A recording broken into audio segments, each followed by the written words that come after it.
Hello, boys and girls. Got another video for you fine folks on the internet today. Another installment in the Matthew Buckley Talks music series. Today discussing another 70s singer-songwriter album by a very fine woman. Today looking at For the Roses by Joni Mitchell, released in November of 1972 on Asylum Records on vinyl and 8-track and cassette, reissued in 1974 on vinyl for US, Canadian, and German markets, again the next year in 1975 for US markets, again the next year in 1976 for Japanese and UK markets, again in 1977 for Italian markets, again the next year in 78 for German markets, and once more in 1982 for United States markets. And then in 1987 it was reissued on both vinyl and cassette for in Argentina, and it was finally given its first CD issue in 1990 for United States markets. And in 1995 was reissued by Elektra Records on CD in Japan. And the Japanese would also see HD CD reissues in 1998, 2006, 2011, and 2015. So a little background for anyone who might somehow be unfamiliar with Joni Mitchell. Born Roberta Joan Anderson, November 7th, 1943, in Fort Macleod, Alberta, Canada, to a mother of Scottish and Irish descent who worked as a schoolteacher, and a Norwegian father who served in the Royal Canadian Air Force. After the end of World War II, her family relocated to Saskatchewan, and her father began working as a grocer. She actually contracted polio at the age of 9 and spent many weeks hospitalized. When she was 11, her family moved again to Saskatoon, and her interest in school began to wane. She eventually dropped out of school altogether in grade 12. She desired to play guitar, but her mother's disapproval was a factor in her settling on ukulele initially. Her hands were weakened from her bout with polio, so she had to devise alternate tunings to formulate non-standard methods to play chords and write songs. She began performing gigs in the fall of 1962, and after finishing her high school education, took art classes at the Saskatoon Technical College, and would go on to attend the Alberta College of Art in the 1963 and 64 school year. She once again dropped out of school at age 20, but continued to play gigs in the area and at the college. But she would go on to leave for Ontario and began writing songs of her own, playing coffee houses and busking in the street. She would also give birth to a child in February of 1965, born from a relationship with an ex-boyfriend in Calgary. And she would go on to give the child up for adoption, a fact which would not be made public for almost 30 years. Shortly after giving birth, she met American folk singer Chuck Mitchell, and in April of 1965 she traveled with him to Michigan and began playing music with him on and off stage. 2 months later, they were married, and after 2 years, the pair divorced. She kept his name, and would go on to move to New York City to pursue the rest of her career. Playing a club in Coconut Grove, Florida, on a little tour of sorts, Mitchell was seen by folk rock musician David Crosby, then still with the Byrds. And she followed him back to Los Angeles, where he produced her first full-length solo album after having her signed to Reprise Records. Released in March 1968, her debut album, Song to a Seagull, was very warmly received, and her second album, Clouds, released in April of 1969, was awarded a Grammy Award for Best Folk Performance the following year. And it featured a number of her compositions that had already been recorded, performed, and released by other artists, such as Chelsea Morning and Both Sides Now. Released in April of 1970, her next album, Ladies of the Canyon, was an even bigger success, featuring more elaborate production, and Mitchell's version of her song Woodstock, which had been popularized by Crosby, Stills, Nash & Young, and her already well-known song The Circle Game, and the soon-to-be smash hit environmental anthem Big Yellow Taxi. The album was her first to be certified gold, and in the face of her rising star, Mitchell elected to take some time off. She was, however, featured on James Taylor and Carole King's 1971 albums Mudslide Slim and The Blue Horizon and Tapestry, respectively, each of which were massive successes of the singer-songwriter idiom, critically and commercially. And that summer, Mitchell would release Blue, which is, to this day, arguably her most praised and celebrated album. A confessional collection of songs about love, loss, womanhood, dreams, places of paradise, and more. In the wake of its success, she returned to the stage and brought with her new songs that would find home on her next album, For the Roses. So, on to the album. Side A opens with Banquet, which begins with piano and Mitchell's numerous metaphors for the injustices of the music industry. She sings, "Some get the gravy, and some get the gristle. Some get the marrow bone, and some get nothing, though there's plenty to spare." The second verse includes some dynamite lyrics about how some turn to Jesus, some turn to heroin, and singing of, the other things that people turn to cope with the struggles of life and the business. The song is a bitter cautionary tale from an artist who often felt unfairly stifled. And again, it sort of takes the personal song to a different level. It's not just a personal song about what I'm feeling today, or my woes about my relationship. It's a personal song about her life as a rock and roll star. It's unique in my opinion. The next track, Cold Blue Steel and Sweet Fire, is generally understood to have been written in the wake of Joni Mitchell's breakup with singer-songwriter James Taylor, inspired by his heroin addiction, chiefly. The verses paint vivid images of scenes that play out in a junkie's life. The third verse particularly visceral, as she sings about red water in the bathroom sink, fever in the scum brown bowl. The refrain of the chorus, which slightly varies a couple times, "You're going to come now or you're gonna come later," is haunting. The woodwinds or reeds, I'm not sure which, it doesn't really specify, by Bobby Scott add an enticing air of mystery. The rest of the band provides mildly psychedelic accompaniment, electric guitar with helping of subtle, not so subtle wah by James Burton. There's pretty great woodwind solo above some very groovy wah guitar.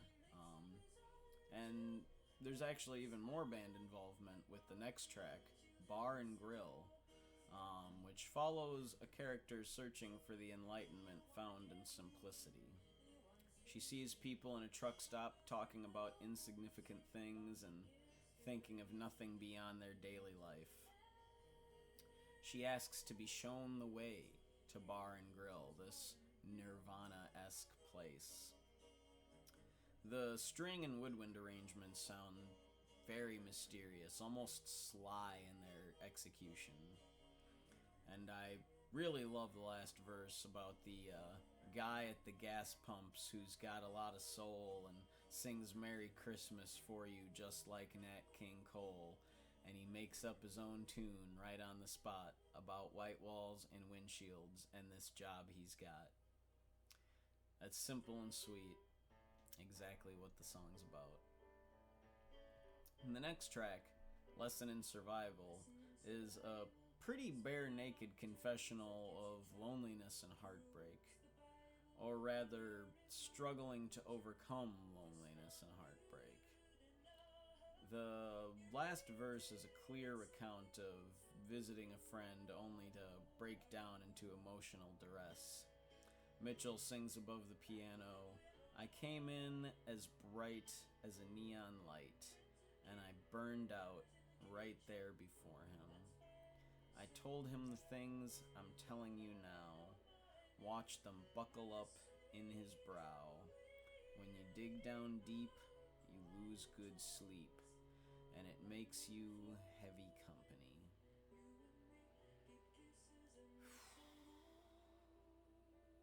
That's dynamite writing. Hard but true. The entire song is solo piano and vocal by Mitchell. There's an almost seamless transition into Let the Wind Carry Me as Mitchell continues playing piano and begins singing, "Papa's faith is people, Mama, she believes in cleaning," accompanied by, again, either woodwinds or reeds, or both, throughout. She continues to sing of opposing viewpoints from these parents, which find parallel in Mitchell's own conflicting feelings about sometimes getting the feeling and wanting to settle and raise a child with somebody, but it passes like summer. A recurring theme in her songs, to be sure. She's so busy being free, as she once sang. Following is the title track, another vaguely veiled rejection of the music business, and arguably ruminations on her still fresh relationship with James Taylor, his rising star and growing fame a definite factor in the dissolution of their personal relationship. Among the many brilliant lyrics in the song, I find particularly worthy of highlighting, "Remember the days when you used to sit and make up your tunes for love, and pour your simple sorrow to the sound hole in your knee. And now you're seen on giant screens and at parties for the press." I mean, just the whole line about pouring your sorrow into the sound hole of the guitar in your knee. That's dynamite. Dynamite writing. This song is undeniable lyrical genius. I do not hesitate to say that. Mitchell's acoustic guitar picking is quite nimble as well. She plays a very memorable riff in the song to boot. It's an accomplished end to side A. Quick sip of tea here for the working man.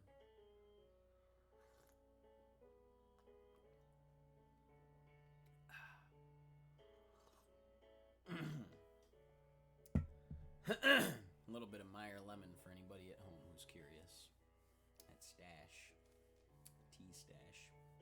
Anyway, side B begins with more piano to introduce "See You Sometime," another raw confessional from Mitchell about her relationship with James Taylor.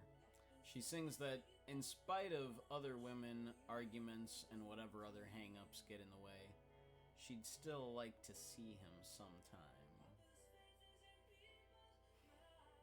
It's a great song. Relatable for sure.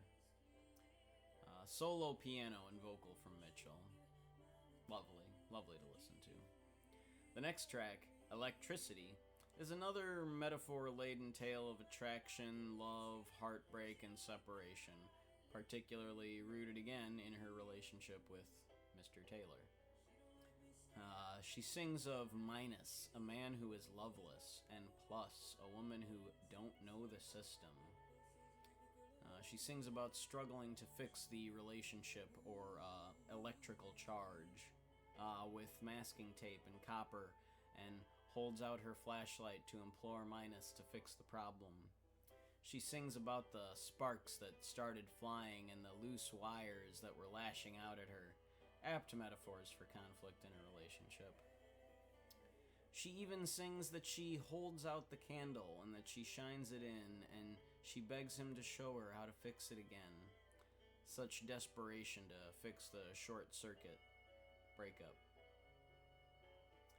In the conclusion, the problem is unresolved, and she's left with the song that he sang her to soothe her to sleep, running all through her circuits like a heartbeat. This is such a wonderfully written song, lyrics to die for, acoustic guitar-led, accompanied by hand percussion and perhaps very soft bass guitar. It's lovely. Very lovely. That being said, the following track, You Turn Me On, I'm a Radio, even lovelier, was allegedly written as a direct result of her label asking her to write a radio-friendly single.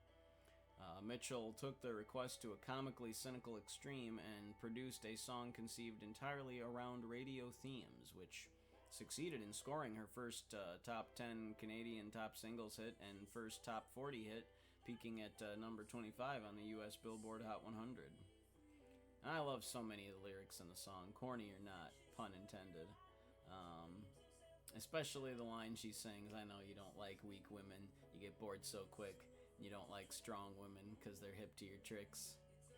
You know, on the surface, this is a perfectly clever love song, but upon closer examination, it's an acerbic dedication to radio stations and record labels. There's a full band for this song, harmonica intro by Graham Nash, hand percussion, and a strong but relaxed vocal from Mitchell. The band plays tight but laid back. The sessions for this song apparently featured participation from all four members of Crosby, Stills, Nash & Young, but only Graham Nash's harmonica contributions made it to the final mix. Also worth pointing out, I think, is the lyric, if your head says forget it, but your heart's still smoking, dial up the station, the lines are open. God, that's good. Anyways, the next track, Blonde in the Bleachers, begins again with solo piano and vocal from Mitchell, featuring some overdubbed vocal harmonies sprinkled gingerly throughout.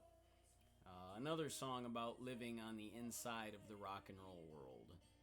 Mitchell sings about groupies, roadies, hotels, giving up a piece of yourself for the chase, and goes on to sing about how you can't hold the hand, or count on your plans, or compete with the fans of a rock and roll man for very long. A favorite lyric of mine opens the second verse. She tapes her regrets to the microphone stand. Quite a commentary on her own career. Get another sip of tea here for that working man.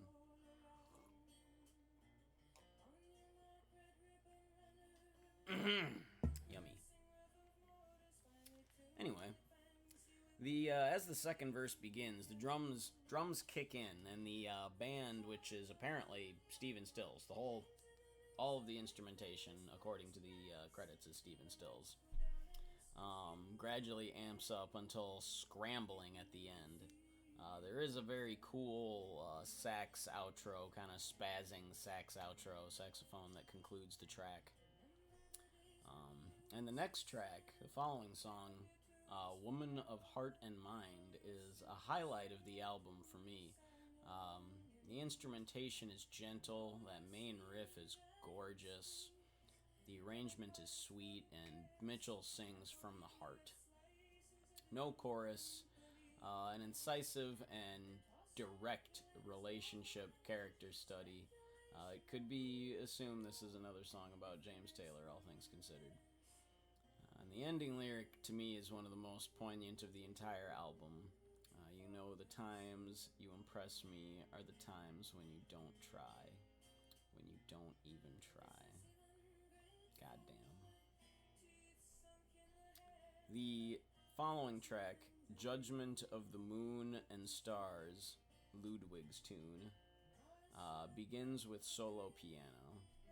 I've read various analyses of the song with differing interpretations, each equally valid. Is it a portrait of Ludwig van Beethoven, with whom she draws parallels to herself? Is it a rumination on her divorce from Chuck Mitchell? Is it both? Is it something more? You decide. Halfway through, woodwinds blow and strings can be heard in bursts. Solo piano leads us to the outro of the subdued epic that my words would fail to do justice for. So just understand it is something of a small epic to conclude the album. It definitely gives you a sense of conclusion. And, there we are at the end of side B. So final thoughts. This is a chronically, in my opinion, overlooked and somewhat underrated album in Joni Mitchell's catalog, possibly due to being sandwiched between two of her most celebrated and commercially successful albums, Blue in 1971 and Court and Spark in 1974. Possibly due to having its hit single in the middle of the B-side. Possibly due to any other number of factors. Personally, I find the second side a bit stronger overall, but mostly because of the ratio of full band to solo songs on each side. Most of the more relaxed sounding songs are on the B side as well. There's a bit more uncertainty in the air and emotion brewing on side A, in my opinion. It's got a more dramatic sound than Blue overall, but takes the confessional nature of the songs to the point that it's more than themes of love, loss, and the like that anyone can relate to. But as I mentioned, also about being on the rock and roll road and living a life of fame. No matter where she was in life, Joni Mitchell would report upon herself, her feelings, and her world with magnifying glass precision. There may be a heaping helping of metaphor and analogy draped over top, but the dedicated listener can parse through the wordplay with a fine-toothed comb to enlightening results. So, a little bit of a closer look now. Lovely cover, a nice picture of Joni beside a lake, looks like to be on some sort of cliffside or bluff side. And if you open it up, it's basically a nice reverse gatefold there, as I like to refer to it, when the outside is a big, large picture. And on the inside, there's some lovely art by Joni. I don't know if this is the original intended For the Roses album cover, because I have read the original cover was an art piece by Joni Mitchell titled For the Roses, but I'm not sure if this is that. And then you also get some lyrics here. Only a portion of the lyrics on this sheet, because this album is not just a gatefold, but a double gatefold. So you get more lyrics there. And also a nice picture of buck-naked Joni standing on some rocks. Very nice. Anyway, this album, as I've already said, is fantastic. I would overall definitely rate it a solid 9 out of 10.